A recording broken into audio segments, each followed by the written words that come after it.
Great. Well, hello, everyone. This is Daniel Lawrence Smith, Associate Director of Training at Out and Equal Workplace Advocates. I'm joined by Pat Bailey, Director of Training and Professional Development at Out and Equal. Welcome to part 2 of Building Bridges Toward LGBT Workplace Equality. That's who we are. Let's spend a moment, because there are a handful of us on the call, and find out who's on the line with us. And I'm going to unmute you one by one and ask you to briefly introduce yourself, who your company or organization is, and why you're taking the class with us today. So let's go ahead and start first with, let's see, one moment. Let's go ahead and start with Nancy. Was that Nancy? Nancy, yep. Oh, okay, hi. So this is Nancy Mace. I am a actual former staff member at Out and Equal, and I am an independent consultant and also a senior consultant for Jennifer Brown Consulting, doing a lot of leadership and diversity and inclusion work.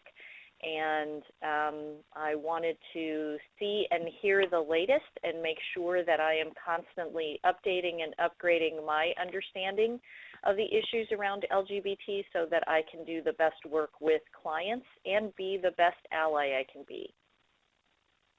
That's great. Thank you, Nancy. Mm-hmm. And how about Lisa? I'm going to unmute you. Hi, everyone. Lisa Elliott. I'm with BAE Systems, and I'm based out of California, Maryland. And I am the president of Outlink, our LGBTQA ERG. The reason I'm taking this is just I want to learn as much as possible about how to help our members, our allies. There's also a new D&I council that was just recently started within the sector that I work for. So I'm just trying to learn as much as possible to help and give as much input as I can to this new council that was just started. Great. Thank you, Lisa. And Jean, I'm going to unmute you. Hi, this is Jeannie Heald. I'm in Columbus, Ohio. I am currently with the United Way of Central Ohio. Hey to Nancy. Nancy, you helped us with our very first Out and Equal event here in Columbus. So it's good to hear your voice. I'm really involved because I want to make sure that when I do train the trainer, that we're really working with the most recent and the most current cultural competencies. I also sit on an LGBTQ leadership forum. We're working with our new mayor here in Columbus, and he's meeting weekly, which is a pretty phenomenal thing. So we sit now as part of his council. So that's why I'm here. Oh, that's awesome. Thanks, Jeannie. And Italo, am I pronouncing that correctly? Yes. Hi, everyone. This is Italo Alves. I am from Deloitte, New York.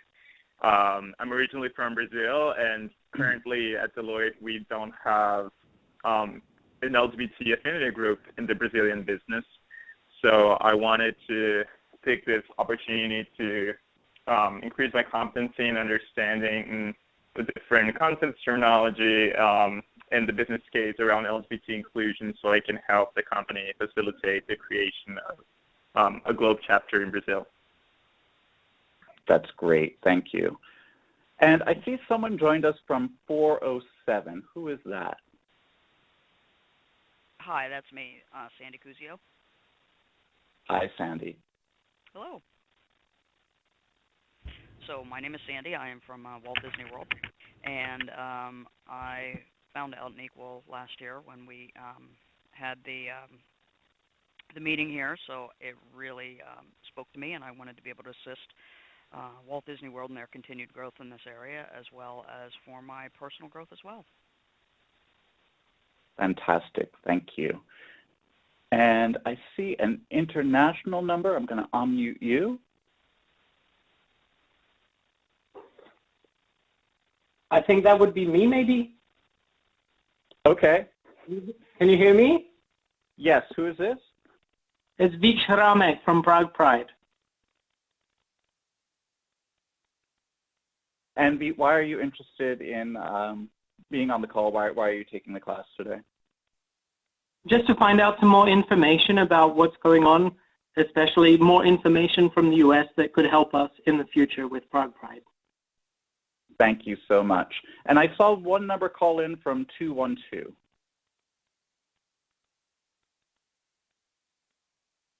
Nope, maybe we lost that. Okay. And Ches, how about you? Hi, my name is Stefan Valek. I am a Fulbright scholar, currently staying with Out and Equal as its global fellow. So I'm managing Global Initiatives Program, but I'm also chairman of Prague Pride, and in Prague I am also preparing or part of the group that is organizing the Pride Business Forum, and we are interacting with companies more and more, and in the future we are thinking of actually providing companies with training. And this is a part of the reason why I'm joining this training to prepare for giving the training in the Czech Republic. Wonderful. Thanks so much, Ches. And thank you, everyone, for being on the line. I'm going to leave you on mute for the moment. If you do have questions as we go through the call, you can either use the raise hand function in the upper left-hand corner or go ahead and chat those into us. Again, thank you all so much for joining today. This is part 2 of our Building Bridges. A little bit of our program overview. In part 1, we went over core LGBT cultural competency, lesbian, gay, bisexual, and transgender, going over key concepts and terminology. Okay, today we're going to spend time talking about the business case, why it makes good business sense for companies to create diverse and inclusive workforces. And then in our next session, we're going to talk about allies and action planning, and that will be a week from today on March 15th. Beware the Ides of March. Just a little overview of what we talked about last time, going over our key concepts, speaking first about assigned birth sex, the doctor-determined sex of a child at birth, male, female, or intersex, where there could be the presence of both male and female external and internal anatomy with the presence of hormones and chromosomes. Okay, we spoke about sexual orientation, who we're attracted to physically, emotionally, and romantically. Okay, talking about heterosexual, gay or lesbian, bisexual, again with bisexual, talking about attraction regardless of gender, or asexual, lack of sexual attraction. We then spoke about gender identity, our deep internal feeling of being male or female, and that may not match external anatomy, and that's when an individual could transition to become a transgender male or a transgender female. We also talked about bigender and gender fluid and agender. Then we spoke about gender expression, our outward expression of what societal norms could interpret as male and female. Okay, saying masculine, feminine, androgynous, and non-conforming, recognizing that that could vary based on location, and that this is how we express ourselves in terms of our speech, our clothing, and our mannerisms. So that's what we went over last time, but let's get a gauge for everyone on the call, and we're going to put a quiz. So go ahead and select the correct terms that relate to sexual orientation. Okay, which of these terms relate to sexual orientation? And then go ahead and hit submit. Okay, there's no fooling this group. Okay, so sexual orientation we're saying is bisexual or straight. So making the clear line between sexual orientation and gender identity. Sexual orientation, who we're attracted to physically, emotionally, romantically. Okay, whereas gender identity, which would be the transgender and female, would be our internal sense of gender, okay, male, female, or perhaps something else. And androgyny would be more gender expression, how we're outwardly expressing what societal norms would be as male or masculine and feminine. Okay, so thank you all for chatting in with that. And we have one more quiz for you just to see where we are. Go ahead now and select the correct terms that relate to gender identity. Again, our internal sense of being male, female, or perhaps something else. Gender identity. And then go ahead and hit submit.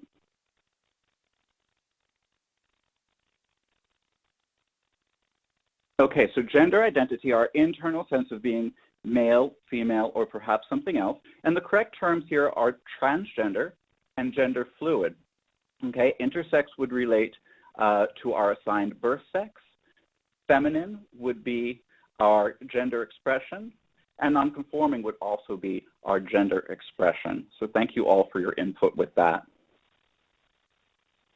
With that, we're now going to dive into the business case, okay? Why it makes good business sense for companies and organizations to create diverse and inclusive workforces for their employees. And we're going to go back to our dimensions of diversity wheel. Now, if you remember when we looked at this last week, we're acknowledging that we each bring to the workforce with us many, many different aspects of ourselves. And the outward layer are things that we might know about each other when we first enter the workforce or when a new employee first comes in. These are very basic things, very big picture. And as we get closer and closer into the circle, these aspects are more closely identified with who we are as a person. And we may not know our employees or our coworkers' sexual orientation. We might assume we know age or race, but these are things that are less and less obvious. But we do know, looking at this wheel, that different aspects within the dimensions of diversity have been protected on a federal level, and we're going to say first in the United States on a federal level in terms of workplace protections.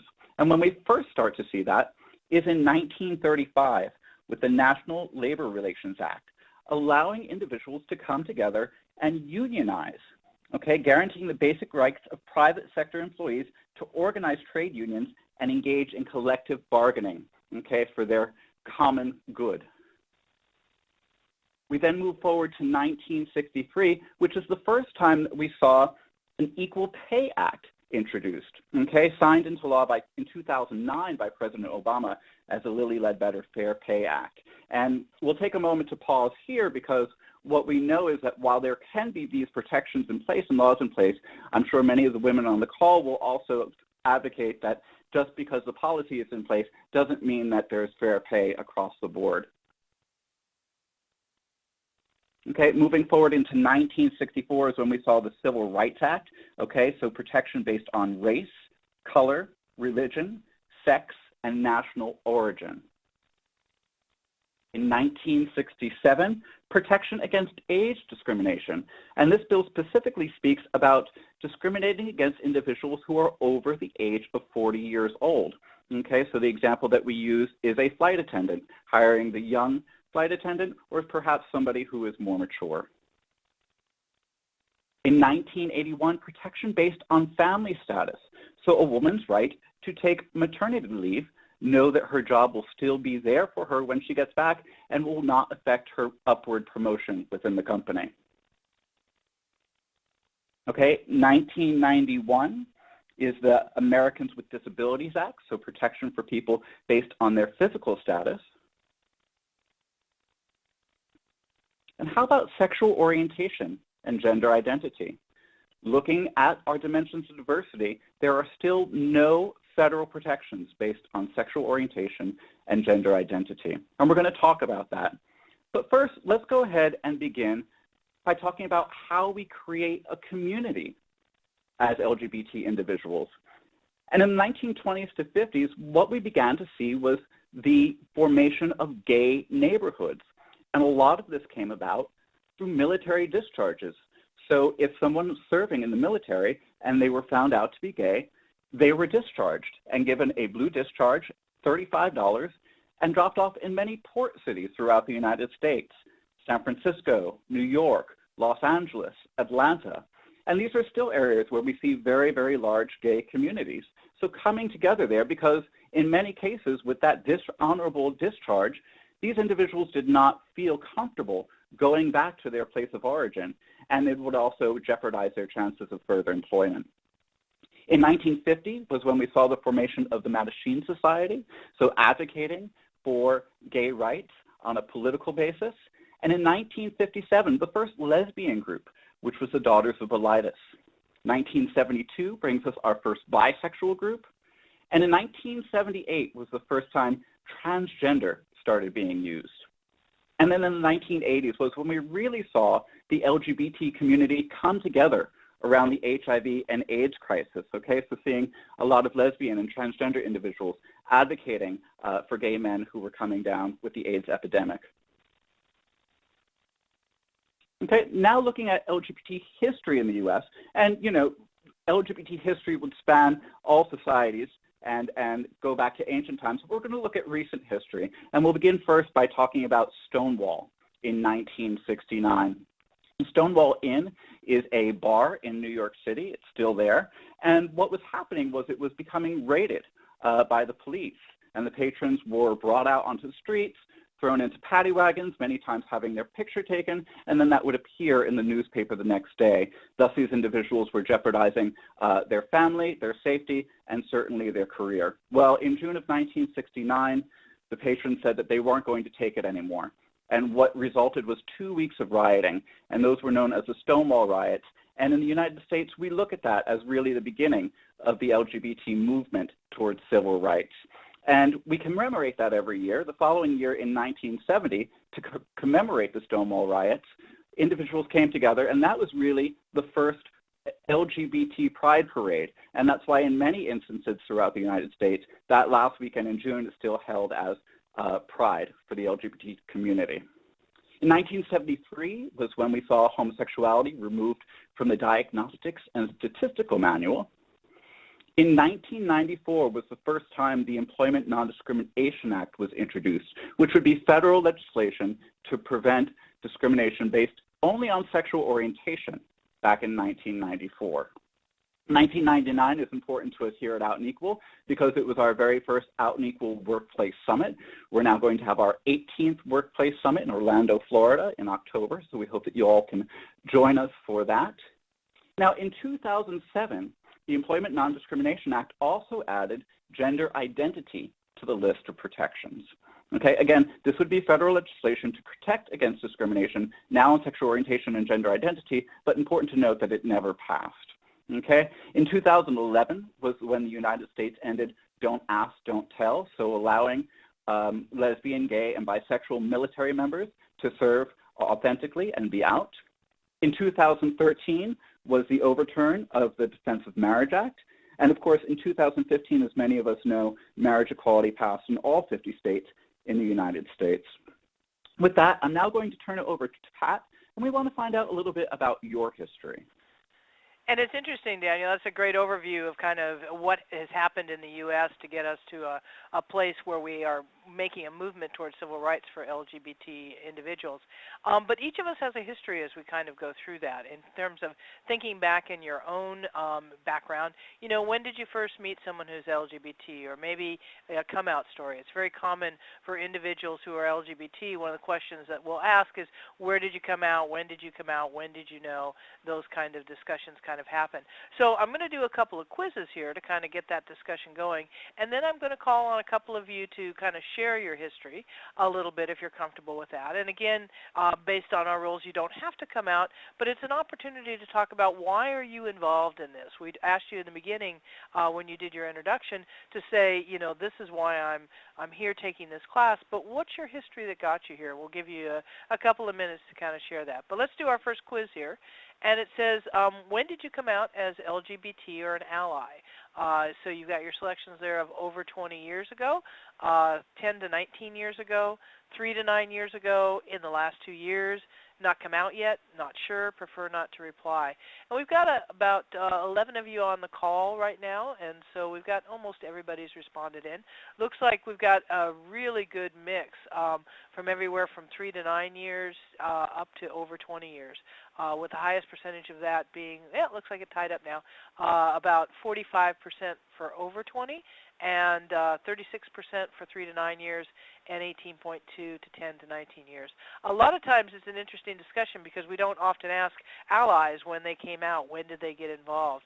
And part of what we do when we teach our Train the Trainer story is to talk about your story, because everyone has a story. And as I begin to train and work with executive sponsors around the country, a lot of times they say, I can work work with this group and I really support them, but I don't have a story. And we spend a lot of time kind of finding out who they knew in their history, and it might be a niece or a sister or a best friend in college when they suddenly discovered, they could support LGBT efforts and saw some of the discrimination that happened against LGBT individuals.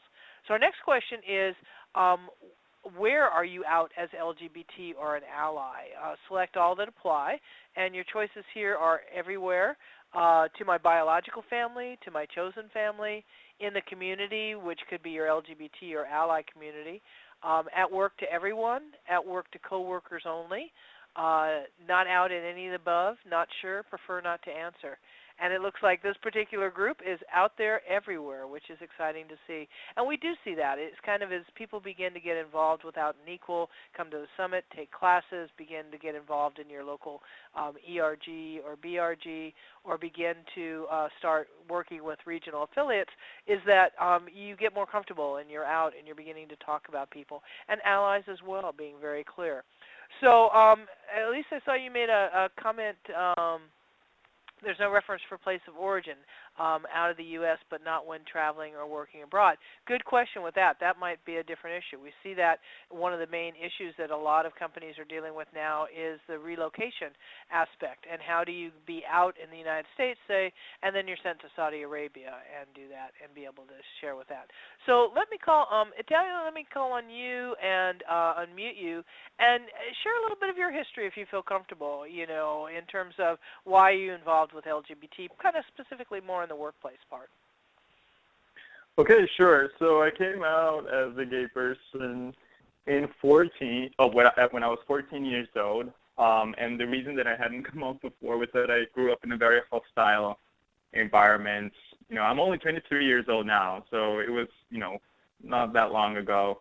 I was studying at a public school in Brazil where I was going through a lot of bullying for only hanging out with girls. I had a very, what they call a girlish voice, very effeminate voice, and I just didn't really like hanging out with the guys that were there. They would always call me names, and in my home there was also a pretty abusive environment that I couldn't really, where I couldn't really bring in any other issues, especially related to my personal sexual orientation.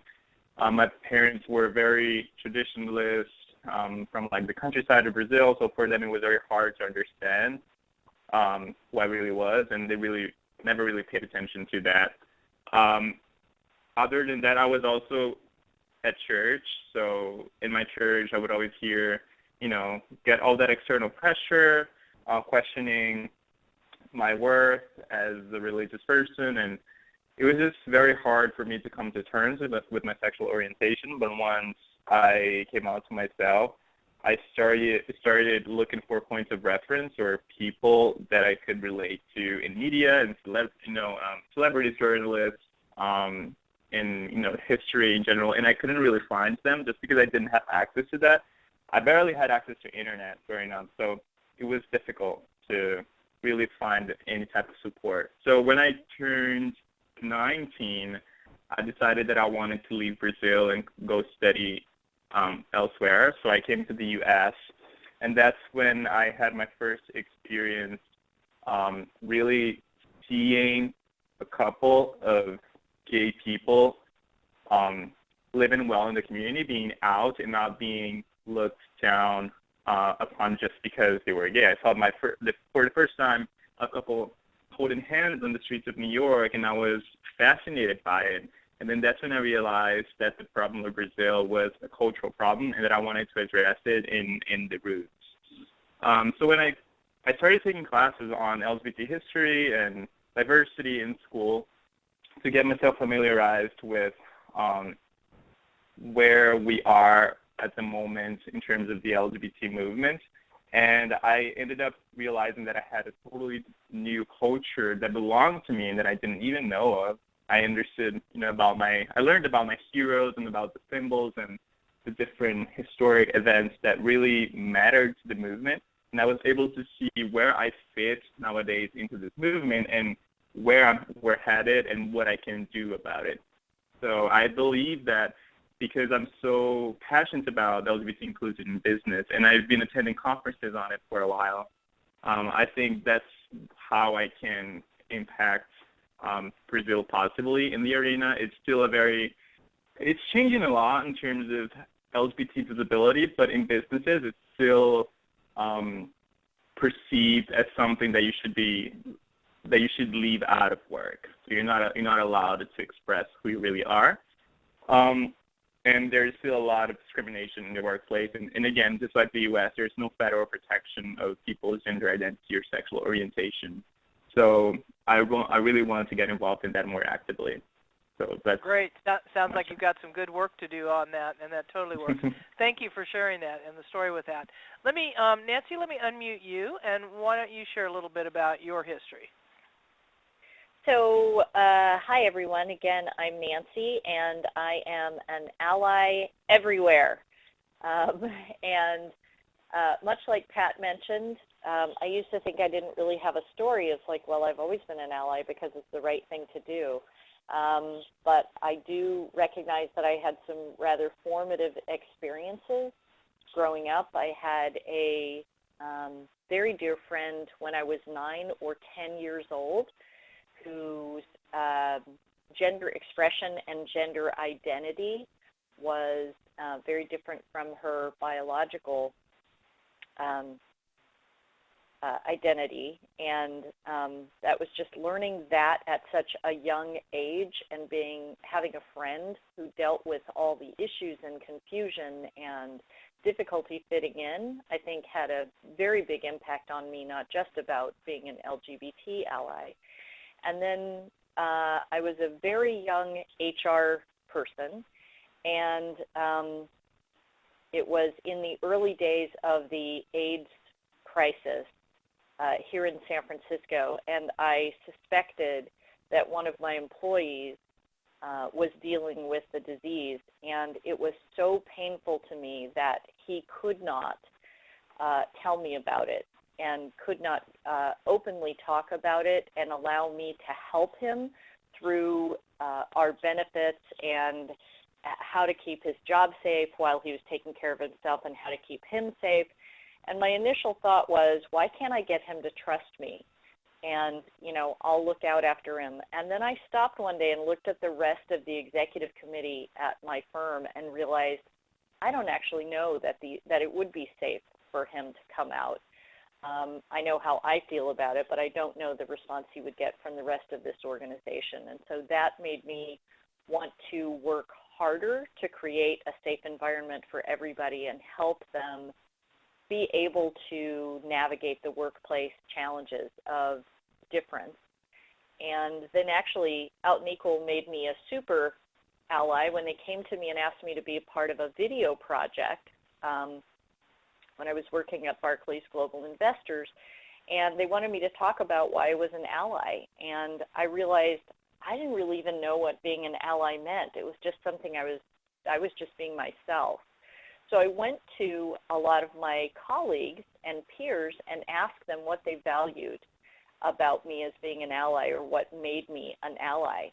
And I was stunned by, at the time, what I considered the simplicity of their answers, the things that they identified that I was doing that was important to them and was validating to them and was creating a safe space for them were things that I was taking for granted. And when I saw the power of all of that to these beautiful colleagues and friends, it made me want to do more. And so since that day, I've been on a quest, much of it with the help and support of Out and Equal, of educating myself more, being able to play a bigger role in the organizations I was working in, and now doing diversity and inclusion work across other organizations, and really stepping into and understanding what a powerful privilege I have to do that as an ally and what an important voice that is, even within the LGBT community. So thank you. It's a pleasure to be here and continue my own education and figuring out how I can support. Excellent. Thank you, Nancy. That was great, and you've done lots of good work in all those areas. But that's what we start talking about when we say about what motivates us, what drives us. Because as we start to look around the United States, we find out that, in fact, there's a very small percentage of individuals, about 3.4% in this particular study, that looked at demographically across generations, how many LGBT people are willing to self-identify and come out and talk about who they are. And you can see that in this group, the 18 to 19-year-olds are definitely at the highest rate that will say yes, that they'll be out. Drops a little bit between 30 to 49. 50 to 64, and by the time you get to traditionalists, very few will kind of talk about that. So we see that those 4 generations in the workplace causes some issues and discussions about being able to talk about who we are and how we are and being out. We also see that women feel much more comfortable than men in terms of being out in this particular study. And we know that across the nation in terms of U.S., and again, every country has a different set of data, and we do a global version of this that we can talk about this, but we're using U.S. data at this point. We can see that based on the census in 2010, LGBT individuals and workers live in 93% of the counties in the U.S. So it's not just something that's in San Francisco or in New York or L.A., it's all through the country. And when we start thinking about those myths and stereotypes we talked in part 1, 37% of those families have a child, and 33% identify as people of color. So that kind of unconscious bias, what's the image of somebody who's gay, lesbian, bisexual, or transgender, can sometimes be shown to not be what the norm is around the countryside and who people are, because there's a lot of diversity in that whole unconscious bias of if I don't see you and I don't recognize you as LGBT, or do I walk around with that heterosexist lens? We also see that one of the aspects for LGBT individuals is that your safety and visibility. A lot of times if a woman comes in the room or a person of color, we go, oh, okay, I better not make any comments or tell any jokes. We've kind of learned that over the years as those groups have moved into the workplace that we saw in the Dimensions of Diversity slides. But we still hear comments that are made like on the schoolyard of you're gay or that's so gay. But we see that the numbers are still really low, that 23.8% of lesbian and gay people are not out to anyone at work, 48.8% of bisexuals are not out, so an even higher rate are not out, and about 58% of coworkers make jokes or derogatory comments, and about 9% of those are made by supervisors. So now you're in a work environment and you're thinking about being out. Half your team is making comments, and sometimes your supervisor makes a comment.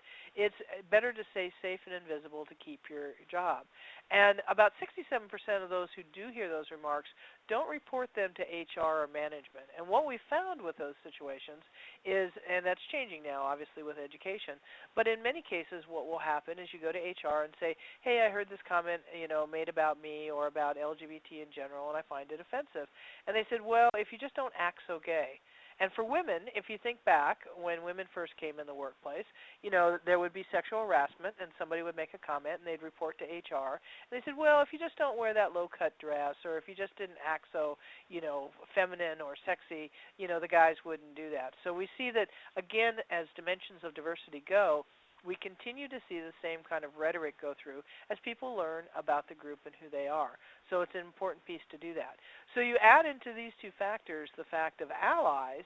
What we're finding is some of the data in the research that's coming out is 60 to 65% of the U.S. population know someone well, not just on TV or casually, but have like a relationship or a friend or somebody in their life who's LGBT. And so they have an important aspect in this discussion as well. So even though it may be somewhere between 3 and 7% the number of LGBT individuals in the United States, if you add another 60-65%, approximately 70% of the workforce then is, when they hear a joke, hear a comment, when negative things are happening, when benefit equality doesn't occur, are being impacted by that because either themselves or their friends and community are having issues. And so we talk about the protections in the United States, and Talia mentioned that a little bit, that just like in the United States, we don't have protections through the entire country. So at the federal level, all of those that we saw, there is nothing protecting sexual orientation and gender identity. In the states here that are in the darker green, these have both sexual orientation and gender identity. The lighter green states here only have sexual orientation, and all of the other states that are in the light white color have no protections. And Nancy made a comment, the covering report numbers that are even higher about the number of LGBT people who are not out at work, right? So when you take it across the United States, it can really vary with that. But now let's think about a situation in the workplace that I'm working, let's say, here in California, which I am, and my partner's a school teacher, and everything's great because we're protected. My company has policy and benefits, and because the state has protections for sexual orientation and gender identity, she can be a teacher and be out, and that's not a problem. So now I move to someplace like Kansas, and in this particular case, my company will still have the protections if I get transferred, but my partner who's a school teacher would have to work potentially in one of the districts that doesn't have protections. Kansas City, for example, and there's counties that have protections within each state, but if we worked in one of the smaller counties, she could be fired from being a teacher, and if our economics are such that we both have to work, when my boss offers me that promotion to go from California to Kansas, I might walk into my boss on Monday and say, you know, I thought about this, and I'm not going to take that big promotion. Now, if I'm out, I can explain this situation and why I might not be able to go, and, you know, could I be located in a major city and things like that. But if I'm not out, I'm just going to tell my boss no. And so probably when the next promotion comes along, my boss isn't going to offer it to me because they don't understand why I'm not taking this excellent opportunity. So when we look nationally, what we see is in the workforce, 45% of workers are protected in the states by sexual orientation, 34% on gender identity, but that leaves 55% of American workers, and you can see it's over 76 million, who can still be fired simply because of sexual orientation or gender identity. And that means that you can't appeal in your city, your county, your state, or federally based on law. We'll talk about in a little bit here some good news that's happening in that rate. But it just means that employees are very concerned about being out and not talking about who they are, because even if your boss doesn't blatantly come out and say you're fired because you're gay or transgender, they can potentially end up finding other reasons and giving you poor performance reports and things like that. So it's a concern when you're talking about taking care of your economics and your family. Now that's the United States, but I do want to mention the global impact of what this looks like, because we see here a world map, and we see that in countries that are in this darker red, these are countries that have death penalties for being LGBT. And so now imagine that you're coming from the United States to Saudi Arabia where you could be put to death. And I share the story that when I was in the military, I was sent there as a woman, and basically when I was there, the men in the Saudi military would not pay attention to me as the officer. I would have to tell my sergeant to tell them what to do because they wouldn't pay attention to women. So I can imagine what, at that point I was not out, so if I was LGBT, what the concerns would be, and taking my family in those areas. So it's back to that relocation discussion. The lighter colors here, these are states that have imprisonment up to life for being LGBT, but there's some good news too. There's recognition in countries that are in this green that recognize either marriage or domestic partnership. And they might have different names for that, but there are some progress with that. And in the countries that have the small little shields here, those are countries like here in the EU and in Canada. Across the nation, they have protections nationally. And you can see the U.S. has some because of the states that are doing that. So this is a global view of where we are, and you can see it's kind of happening all the world. And then we have kind of, there's no specific legislation, for example, in Russia. But we know that from the Olympics that there was a lot of discrimination there as well, without laws and protections. In the United States, the way we make those changes and the way we get those protections go through our legislative system. And we've got the legislative branch, Congress and the House, that make laws, the executive branch, the president, and the judicial branch, and the Supreme Court. So we see here that the legislation that's come out in the last few years, and Daniel mentioned some of this, in 2009, LGBT was included in hate crimes in terms of increasing the penalties, and 2011, the repeal of Don't Ask, Don't Tell. Judicial-wise, it wasn't until 2003 that adults, same-sex consenting adults, were protected against federal laws in Lawrence v. Texas. Prior to that, sodomy was illegal. You could be arrested even in the privacy of your home. So again, when we look at why people don't come out, until 2003, you could be arrested and jailed for having a same-sex relationship. In 2013, we saw the Supreme Court overturn DOMA, which banned the unconstitutional rights that we get as on the federal level, like COBRA, FEMLA, retirement, Social Security. All those were made available to anyone who was married. And then in 2015, the other part of Defense of Marriage Act was overturned, which said the states had to recognize all those benefits in Social Security. So that was progress there. Executive orders. In 1998, President Clinton protected sexual orientation for federal employees, and President Obama in 2014, federal transgender employees were protected because of protections through executive order by gender identity. And then additionally, President Obama created a executive order that said if you're going to work for the government, you have to have included in your policy as a company sexual orientation and gender identity. So we've seen a major shift between companies now who never thought about doing that but want to continue and have their government contract and are now including sexual orientation and gender identity in their EEO or their non-discrimination policy. Now, the part with executive orders is that when the president leaves office, those executive orders can be overturned. And so it is one of those dangers that can happen when you change administrations with election years. The Equal Employment Opportunity Commission is part of the government that oversees kind of the diversity and discrimination aspects. And in 2012, there was a case with, at the point of application, a man applied for the alcohol, tobacco, and firearms for a job, was accepted and offered the job. And during the time frame from that initial offer till when the job was going to start, Mia Macy transitioned and notified ATF that she was transitioning, and here's my new name and the information. And basically was then told that she wasn't eligible for the job and was taken away, given to someone else. And so what happened is she went to the EEOC within ATF, and they said, well, we'll put it up through to the federal level, but this is about gender identity. It's not about gender, and nothing's really going to happen. When it got to the federal level, to the EEOC Commission, they said, in fact, you were discriminating based on gender, that this was a man that you said was qualified to do the job, is now identifies as a woman, so you're saying that as a woman she can't do the job, and that's not legal, and that's discrimination. Additionally, they're working now to amend the Civil Rights Law to put those protections in for sexual orientation and gender identity. Now, again, it's not a law, but it does allow people to move forward and take a case to the EEOC. There can be a finding, there can be a fine, there's usually a lot of publicity that companies want to avoid. So there's now a legal risk if you are not being inclusive based on sexual orientation and gender identity. And then finally, we still have some other issues because we still have the federal non-discrimination. And there's a new Equality Act that's been introduced. If you remember the Employment Non-Discrimination Act, that was for a long time trying to create protections around sexual orientation and gender identity.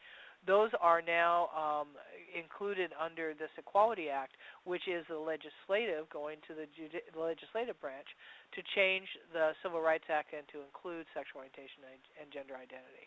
The other part that happens is the Government Accounting Office, the GAO. When a president makes an executive order or there's a law that's changed, they have to catch up with the regulations. It took quite a while after the Supreme Court decision on state recognition to change all the income tax forms, for example. And so they say they're reporting there's still about 270 provisions that are being updated based on these changes. And there still is no protection for transgender service members. They still can't serve at this point. Don't ask, don't tell, only covers sexual orientation. So that's kind of what the impact is for an employee. And I'm going to share a video now, and it might be a little rough to hear. We'll send the link out because I'm going to have to take my headset off and put it by my speakerphones.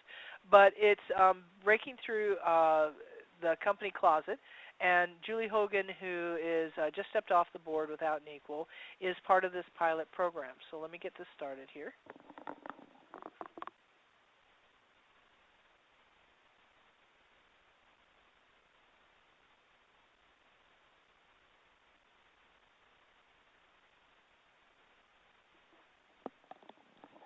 Just a second as that gets going. And Daniel, if you see it to start, there we go, now it's starting.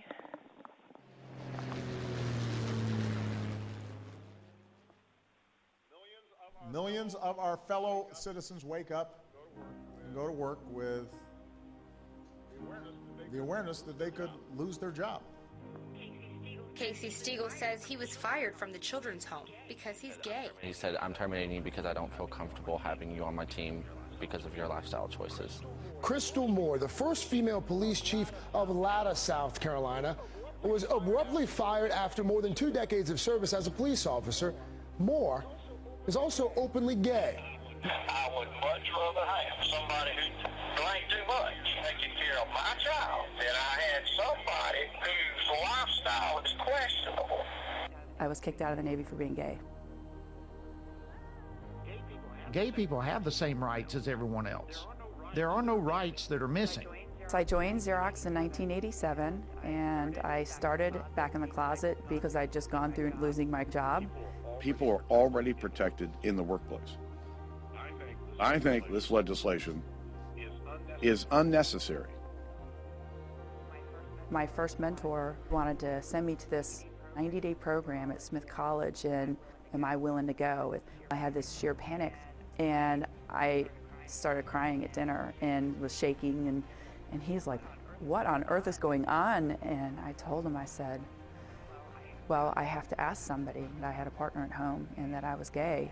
And he reached over and he put his hand, on mine, and he said, Julie, it's okay, nothing's gonna happen to you.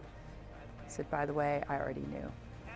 As I continued my journey with my career, certain stars were beginning to come out, and it would introduce dialogue, but it would also introduce negative dialogue. I was afraid to come out sometimes to be judged or worry that I could be stalling my career. It was when I moved to Charlotte, North Carolina, that I had my first big hurdle to overcome. Met my new crew and found that I wasn't very welcomed by my direct reports. I started working at the ground level and built relationships, and eventually they realized that they weren't going to prevail in chasing me out. I got married to my wife, Allison, and since wearing a ring, actually, I've been asked probably more about my life than I have for years. I was at dinner with 2 new customers, so when asked the question, am I married? I said yes, and what does your husband do? And I said, well, my wife, Allison, does this, that, and the other. And it got a little awkward, but in about 30 seconds, it was like nothing had ever happened. So tell me more. My nephew's gay, and pretty soon all the gay people they know in life, they start sharing their stories about. It felt very authentic. The relationship just took a big step forward. I spent the first 15 years of my career hiding who I was. I missed out. I could have been freer sooner. When I chose to come work for NCR, I was very selective. I told them I was a lesbian, and was that going to be a problem? I would not work for a company that did not have an open and inclusive culture. But if you are in a place you want to stay and there's challenges and barriers, knock them down. Do something about it. I guarantee you there's people around you who will help. My vision is that every LGBT leader embraces who they are and realizes the responsibility to create that environment. Being an LGBT executive and being successful in a company is completely possible today. So just one of the stories of our former board member, Julie Hogan. And part of the reason that we share that is, again, the fact that storytelling is so important, both as LGBT and allied employees. When our coworkers get to know more about us, we both personalize the experience, and when we know more about each other, we work better together, we communicate better, and that has an impact on the bottom line. So we spent some time talking about the landscape of LGBT equality, and now let's talk about how it affects the workplace, because we know that when we begin a position, there are certain expectations that we have leading into any new job, all right? Making sure that we're hired based on our own skills and abilities, evaluated based on our job performance and how that's going to affect our promotion, making sure that we're having full and equal benefits from our company, okay? And part of the reason that we do that is so that we can protect the financial security of both ourselves and our family. So different things that we all expect, and we're going to turn it to you now. Go ahead and on a scale of 1 to 10, rate each of these different aspects in terms of what is the most meaningful to you, with 1 being the most important and 10 being the least important. Okay, so this might take a moment or two for everyone to fill out with all of your numbers, so go ahead and put that in.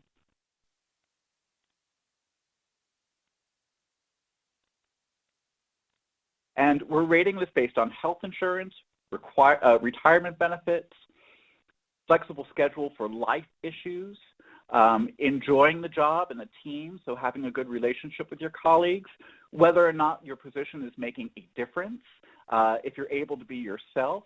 If there's anything else, go ahead and chat that in as well, and we'll give it just another moment for everyone to get their answers in.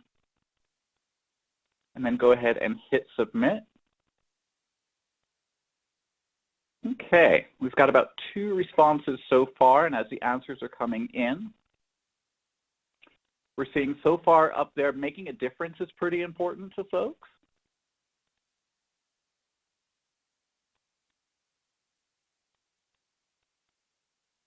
Retirement access. Okay, yeah, you've got to rate them all to submit, so it takes just a moment or two. Promotion and advancement, enjoying your team, and able to be yourself is up there pretty high as well. Great. Thank you all for your input with that. Now, let's turn it around and think about what LGBT employees might look for when entering a new job. Okay, first and foremost, really important that non-discrimination policies are in place, particularly around sexual orientation and gender identity. So making sure that that is foremost in the employer's hiring policies.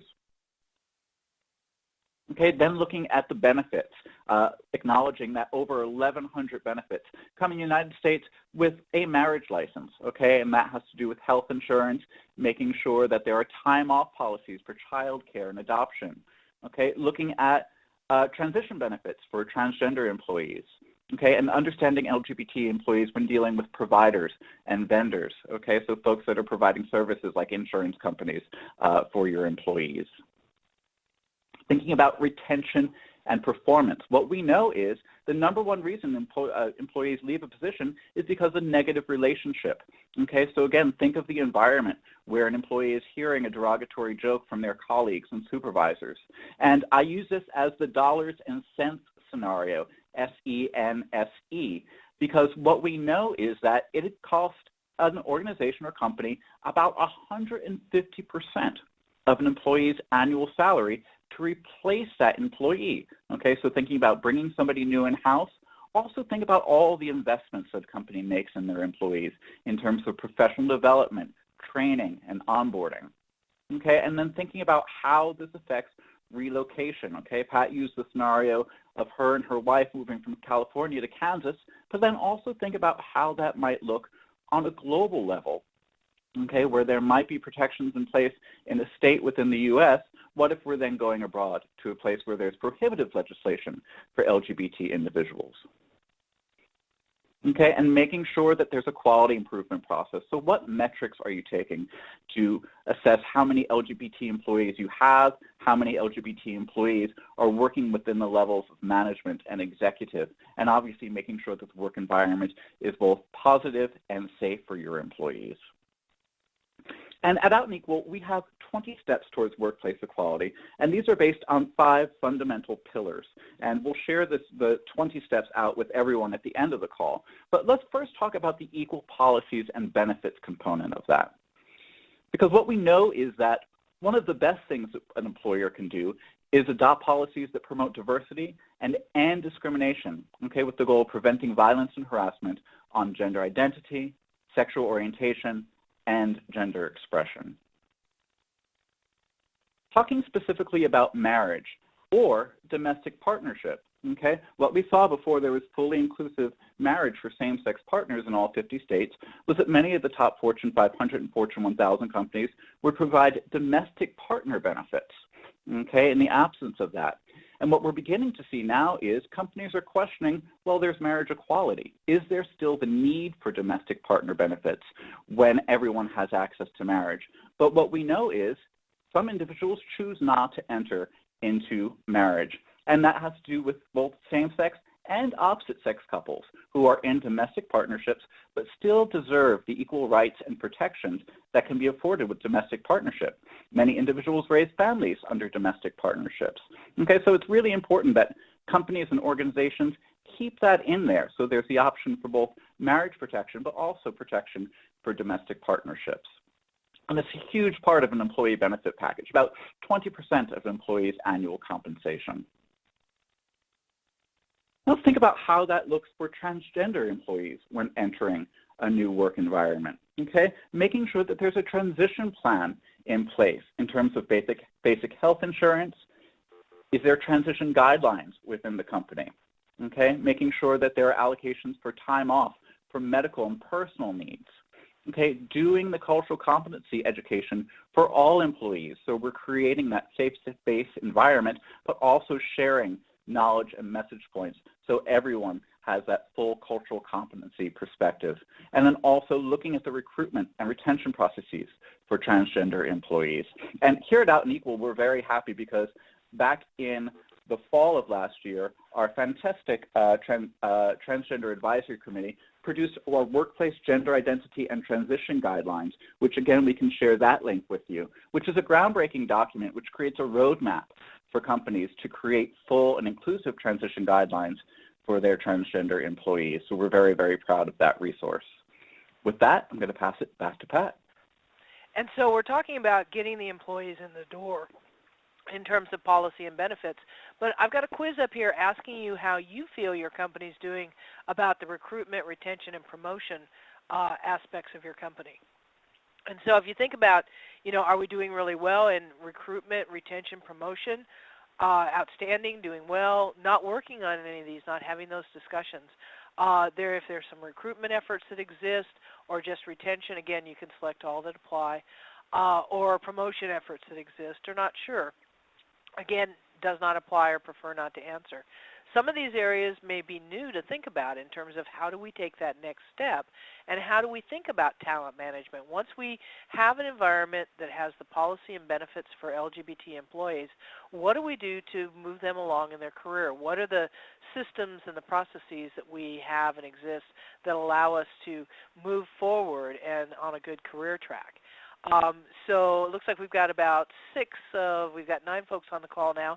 So about a third of you are doing well in the areas or it does not apply. So let's take a look at that talent management and professional development.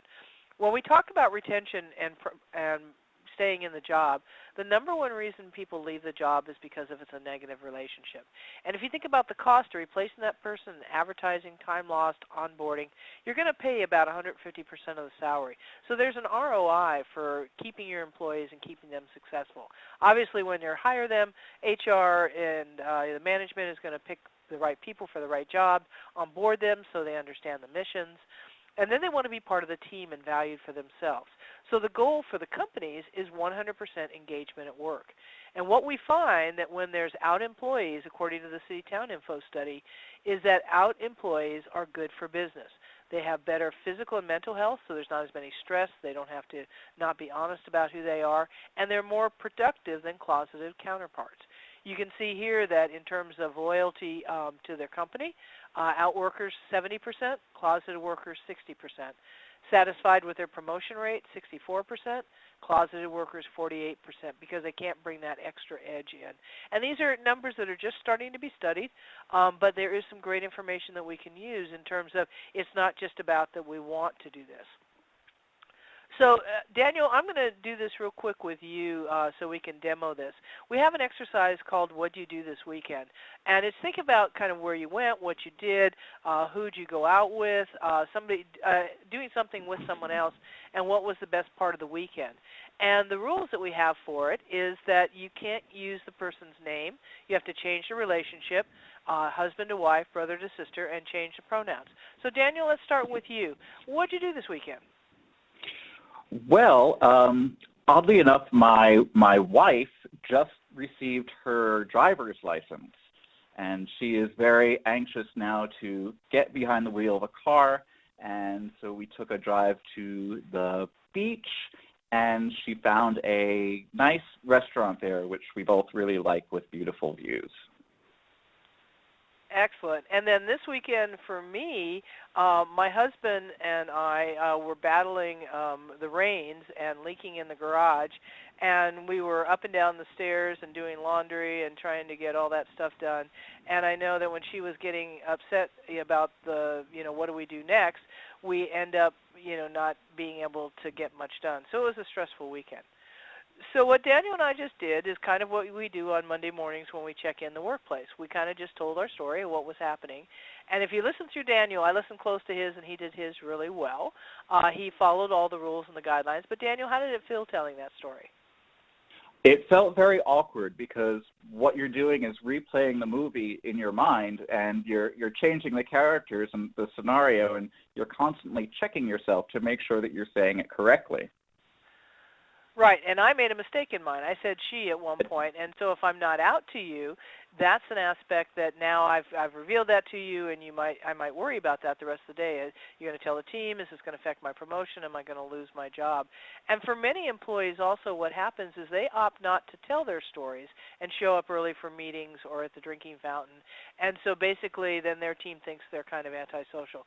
This is a great exercise to try. So one of your homework assignments is to find somebody that either that you work with or that you go with and try this exercise. Use the slide out of the slide deck. We'll send it out after the call, and just see how it feels. And then if you've got a team, it's a great exercise to work with that. Because now what we're talking about is not only talking about recruiting, retention, promotion, but how do you change that workplace climate? And those employee resource groups are really important for that. They're called business resource groups or affinity groups, diversity councils, but they basically form a foundation where individuals can begin to talk about LGBT and ally issues, including in there. It's also a resource for HR management, and it provides an opportunity to work with other groups, people of color, generations, any of those areas. So our next quiz is, does your company have an LGBT, ERG, BRG, diversity counselor, diversity inclusion focus? So go ahead and answer those questions. Again, it can be, yes, we have an employee resource group or business resource group, a diversity council. We do have a D&I focus. There's somebody who's working on that within the company. We'll be starting one soon. No plans to start one, not sure or not applicable. It looks like we've got just about everybody in, and we see the majority of you are working with a D&I focus, and that's probably where these discussions are coming at. About half of our audience doesn't apply. Diversity Council, about 28%, and about 14% ERG. So again, based on company structure and size, can make a difference. Because once we begin to talk about groups and find the focus, we can begin to find out what happens to our employees because we want to talk about it. This is an example from one of our companies about male and female employees. You can see they come in the beginning at about the same level, and then we have basically the 2005 and the 2010. You can see that by the time they get to the senior level, most of the women have left and the men have stayed, or there's more men there. And so what the company did was they created some policies and plans to try to keep women, and after 5 years you see a little bit of improvement there. And again, you start to see this line where it crosses because these individuals have to move through the company. But those are great metrics for management to take a look at and to begin to see what's happening and what's going on. Because what you want to do is say, how do we do that for LGBT employees? A lot of people use an annual satisfaction survey. The Federal Viewpoint survey surveys federal employees, and they ask 3 demographic questions. Are you a veteran? Do you have a disability? Or are you LGBT? But other companies are using confidential HR records. If you recruit someone through, say, a Lavender Law or a Reach Out MBNA targeted recruiting for LGBT, they include that and track that in their records. And there's lots of discussion that happens if you're at this point with your company to have that, and there's a lot of community of practice that has discussions about how do you address legal, privacy, planned approaches, global considerations. And we just did a town call in February that the recording will be up and available on the website that you can see how to do it globally. And these are just some of the questions that over the years we've asked about. It can be a general, do you identify as lesbian, gay, bisexual, or transgender? Specific ones for sexual orientation or gender identity. And I'm even advocating one allies. Do you know someone in the company who's LGBT? Because my bet is if we look at those numbers, if I have a pocket of the company where most of the people in that region say, no, we don't know any, they're probably there, but they're not comfortable coming out. So it's a good way to begin to start to have those discussions. And there's a whole area we can talk about that. But I want to get through the rest of our 20 steps, so let me turn it back over to Daniel for advocacy and corporate responsibility. Great. So we'll spend a little bit of time talking about advocacy. And what we've seen is many companies coming out in pro-LGBT stances. We saw many Fortune 500 and Fortune 1000 companies sign on to the amicus brief in support of marriage equality. We also saw a backlash from companies in light of the religious RFRA, the religious, what is it? The Religious Freedom Restoration Act? Religious Freedom Restoration Act, Religious Freedom Restoration Act. I'm getting tongue-tied just saying it. But what we saw was a lot of companies come out and say that we're not going to do business in states that are passing legislation which is making discrimination legal. And a lot of companies saying that they're open for business for everyone. So a lot of steps that a company can take to take an LGBT proactive stance toward advocacy. And let's open it up to you now. And if anyone within your company is doing something around LGBT advocacy or corporate social responsibility, go ahead and type that in.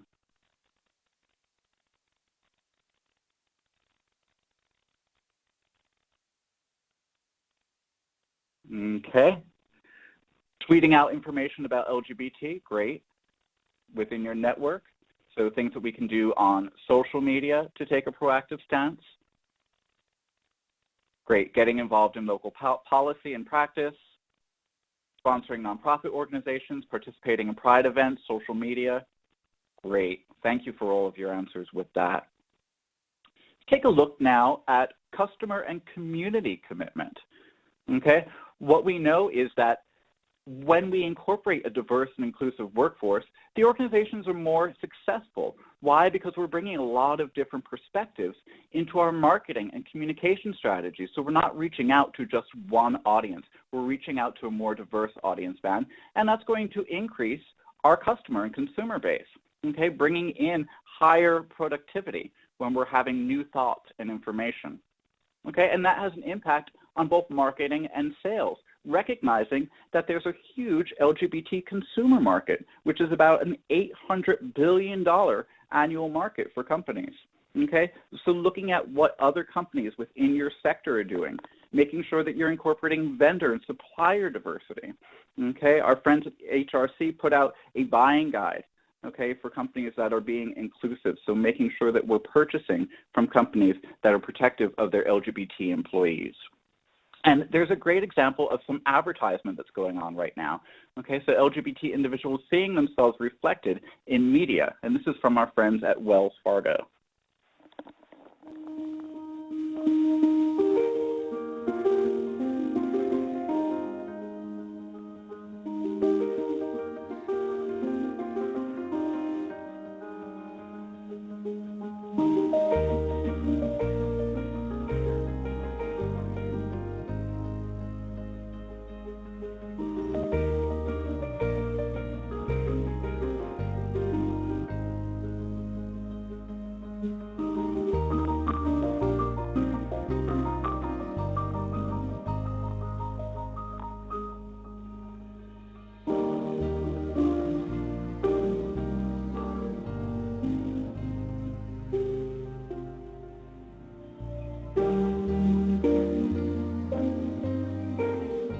Everyone works hard for a reason. Working together, we can help you prepare financially for when 2 becomes 3. Wells Fargo. Together we'll go far.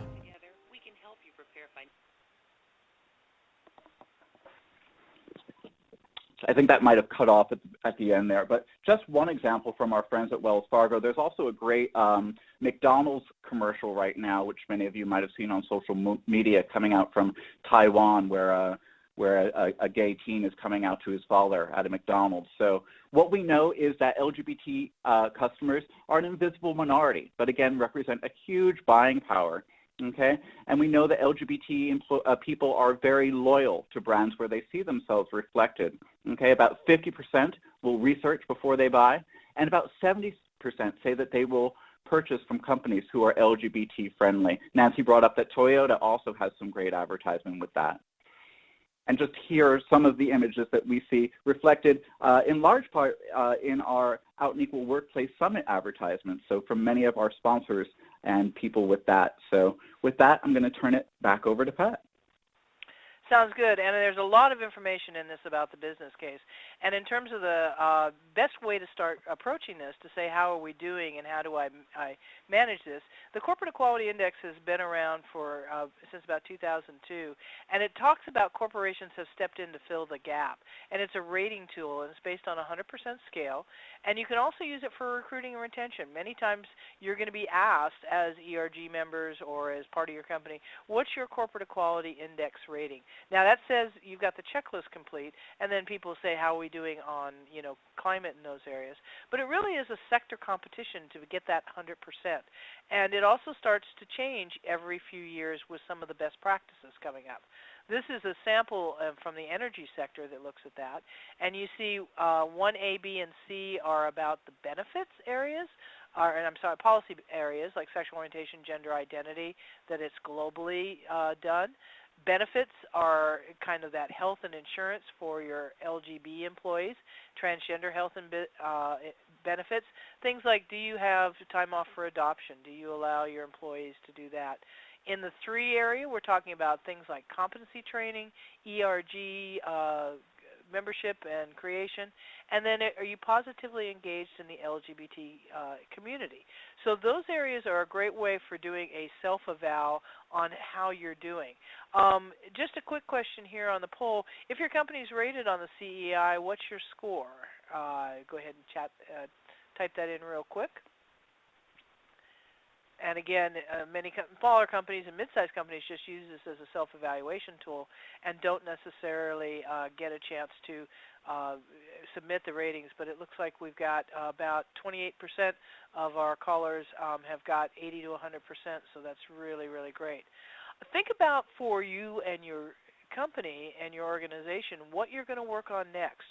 We've got what's called the Out and Equal Advocacy Frontier, and it talks about, here's obviously the beginning areas where we talk about, just to make the 100% on the Corporate Equality Index, your policy, your benefits, support ERG, but then start to look out here. When I first joined Out and Equal, some of these areas in levels 2 and 3 were way out here as possible things we were doing, but are now becoming best practices and things we're doing, like the marketing that we talked about, supplier diversity, to making sure that you're using not only LGBT-owned suppliers, but that you include sexual orientation and gender identity in your contracting with other companies. But now we're starting to say, how do we get out into climate surveys and global policies? So this is an area, and we'll talk more next week about allies and changing the workplace climate. So think about this particular chart about how that applies. And as we look forward, there's still a lot of discussions going on, even though we have marriage equality, looking at that globally. How do we do that? Relocation we've talked about, self-ID, the lavender ceiling, which is the glass ceiling for women, has always been talked about, but the lavender ceiling is about being able to get promoted and being LGBT, and how do you do that? And we've just started a community of practice for recruiting, retention, and promotion about that. The marketing, the global and ally development, which we'll talk about a lot more. So we've got just a minute or so for questions, so let me unmute everyone in case you have a question. And the conference has been unmuted. You can go ahead and ask those real quick.